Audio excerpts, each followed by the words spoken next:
வணக்கம் சார். வணக்கம். வணக்கம். இப்போ 3 ஆண்டுகள் சிறை தண்டனை விதிக்கப்பட்டிருக்கு, தலா 50 லட்சம் அபராதம் விதிக்கப்பட்டிருக்கு. மேல்முறையீடுக்கு ஏதுவாக 30 நாட்கள் தற்காலிகமாக தண்டனை நிறுத்தி வைக்கப்பட்டு சொல்ல இப்போ இவருடைய பதவி என்பது தொடருமா, இல்லை அவர் அமைச்சராக இல்லை சட்டப்பேரவை உறுப்பினராக தொடர்வதற்கு வாய்ப்பு இருக்கா, சட்ட சிக்கல் இருக்கா, மேல்முறையீட்டிற்கான என்னென்ன மாதிரி வாய்ப்புகள் இருக்கு?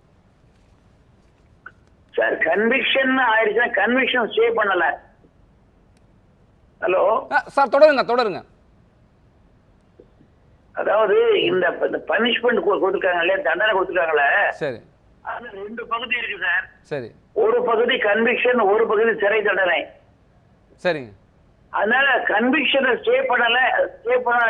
இவர் ஸ்டே பண்ணதால இவருடைய பதவி ஆட்டோமேட்டிக்கா கேன்சல் ஆயிரும்.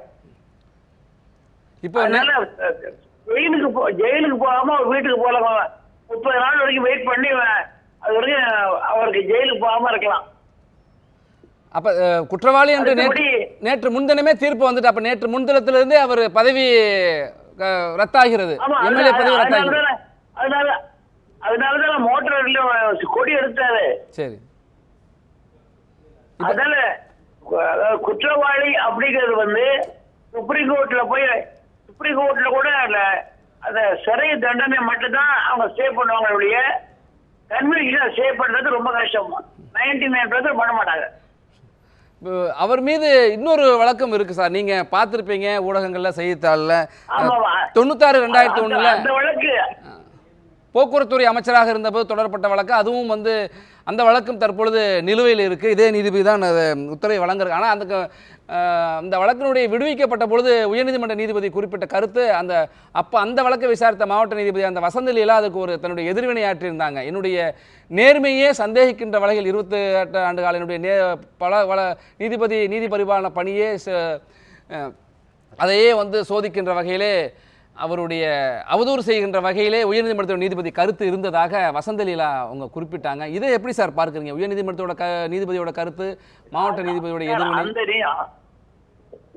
இல்ல, மாவட்ட நீதிபதி பண்றதை பத்தி மாவட்ட நீதிபதி தப்புன்னு சொல்றதுக்கு உயர்நீதிமன்றத்துக்கு பவர் இருக்கு.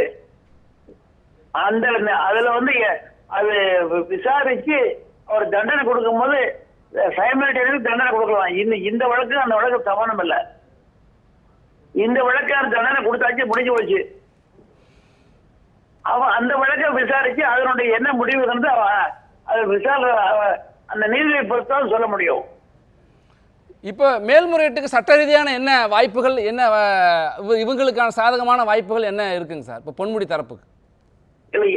என்ன பொறுத்த மட்டும் இருக்கிற எவிடன்ஸ், இருக்கிற டாக்குமெண்ட் பார்த்தா இவருக்கு வாய்ப்பே இல்லைன்னு சொல்ல முடியும். மேல்முறையீடு ஏத்துக்கிடுவாங்க ஒருவேளை. ஆனா மேல்முறையீடு இறுதியாக தள்ளி விடுவார்கள் அப்படின்னா நான் கருதுறேன்.